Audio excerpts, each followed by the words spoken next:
నమస్కారం న్యూస్ 24 తెలుగుకు స్వాగతం. నా పేరు శ్రీ సౌజన్య. వార్తల్లోని ముఖ్యాంశాలు చూద్దాం.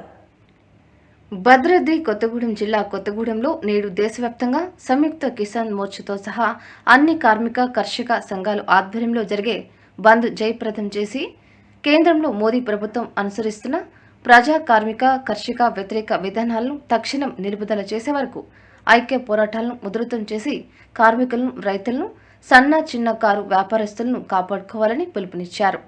ఈరోజు జరిగిన బంద్లో వ్యాపార వాణిజ్య సంస్థలతో పాటు పెట్రోల్ బంకులు బంద్ పాటించారు.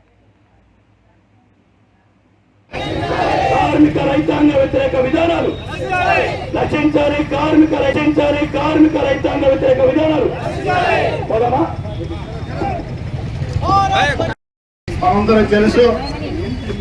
సంవత్సరానికి 2 కోట్ల ఉద్యోగాలు ఇస్తాను చెప్పి అధికారంలోకి వచ్చినటువంటి నరేంద్ర మోడీ ఈ కాలంలో అనేక కోట్ల మంది ఉన్న ఉద్యోగాల్ని లేకుండా చేసినటువంటి పరిస్థితి ఉంది. మరొక వైపు లాభసాటిగా ఉన్నటువంటి మొత్తం ప్రభుత్వ రంగంలో ఉన్నటువంటి పరిశ్రమలు మొత్తం కూడా తన అనుయాయులైనటువంటి కార్పొరేట్ శక్తులకి మొత్తం దోషిపెట్టేటటువంటి విధానాలకు వ్యతిరేకంగా ఇవాళ కార్మిక వర్గం ఇవాళ రోడ్ల మీదకి రావాల్సినటువంటి అవసరం ఉన్నది. ఇవాళ కార్మిక హక్కులని ఇవాళ కాలు రాసేటటువంటి పద్ధతుల్లో ఇవాళ మొత్తం గత 200 సంవత్సరాలకు పైగా ఇవాళ కార్మిక వర్గం అనేక త్యాగాలతోటి సాధించుకున్నటువంటి ఇలా కార్మిక హక్కులను మొత్తం కూడా కాలు రాస్తున్నటువంటి పరిస్థితి ఉంది.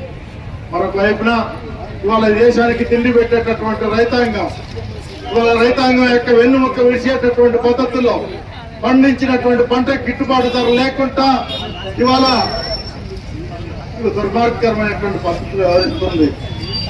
386 రోజులు పైగా పెద్ద ఎత్తున సమ్మె చేసి రాష్ట్ర రాజధాని దిగ్బంధం చేసి రైతాంగం సాధించినటువంటి హక్కుల్ని అమలు చేయనటువంటి పరిస్థితి అనేటటువంటిది ఉంది.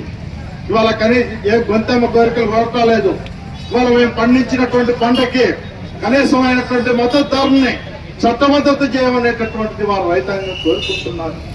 అది కూడా ఈ రోజు నరేంద్ర మోడీకి ఇబ్బందికరమైనటువంటి పరిస్థితిలో ఉంది. ఇచ్చినటువంటి మాటని చెవదాటినటువంటి రాముడి భక్తులు అని చెప్పేటటువంటి ఈ నరేంద్ర మోడీ రైతాంగానికి ఇచ్చినటువంటి హామీని అమలు చేయటంలో ఇవాళ మాట తప్పినటువంటి నేపథ్యంలోనే ఇవాళ గత 3 రోజులుగా ఢిల్లీ రాజధాని చుట్టూ లక్షలాది మంది రైతాంగం ఇవాళ దేశ రాజధానిని మొత్తం దిగ్బంధం చేస్తున్నటువంటి పరిస్థితి అనేటటువంటి ఈ రోజు ఉన్నది.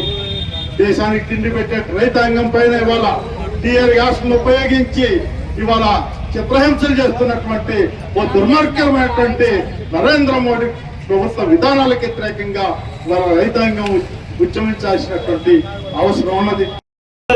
బాబాసాహెబ్ అంబేద్కర్ నాయకత్వాన రచించుకున్న రాజ్యాంగానికి ప్రమాదం వచ్చింది.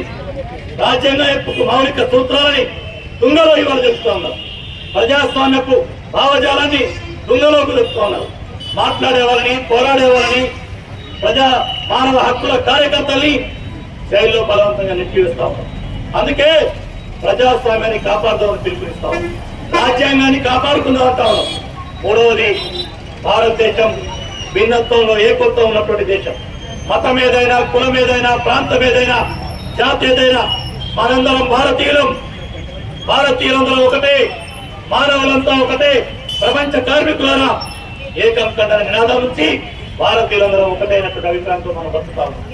ఎవరి ఆచారాలు, సాంప్రదాయాలు, సాంస్కృతికమైన జీవన విధానం పాటించుకోండి, కానీ మనందరం కలిసిమెలిసి బతుకుతా ఉన్నాం.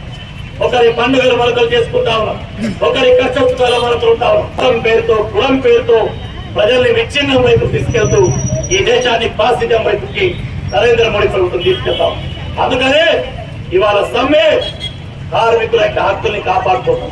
ఇవాళ సమ్మె రైతాంగం యొక్క హక్కుల్ని కాపాడిపడాలా, రైతుకు న్యాయం చేయాలి. ఇవాళ సమ్మె హారాల మీద బాధలు పడి సామాన్యుడి జీవితం అగమ్యకుంటున్న ప్రజల యొక్క సమస్యలు పరిష్కారం కావాలి. ఇవాటి సమ్మె ఈ దేశాన్ని, రాజ్యాంగాన్ని, ప్రజాస్వామ్యాన్ని కాపాడాలి. ఇవాటి సమ్మె సమైక్యత భారత జీవన విధానాన్ని, ఈ సాంస్కృతికమైన వారసత్వాన్ని నిలబెట్టుకోవాలి. అందుకే ఈ పోరాటం దేశం మీద నిజమైన ప్రేమ ఉన్నవారు సాగించే పోరాటం.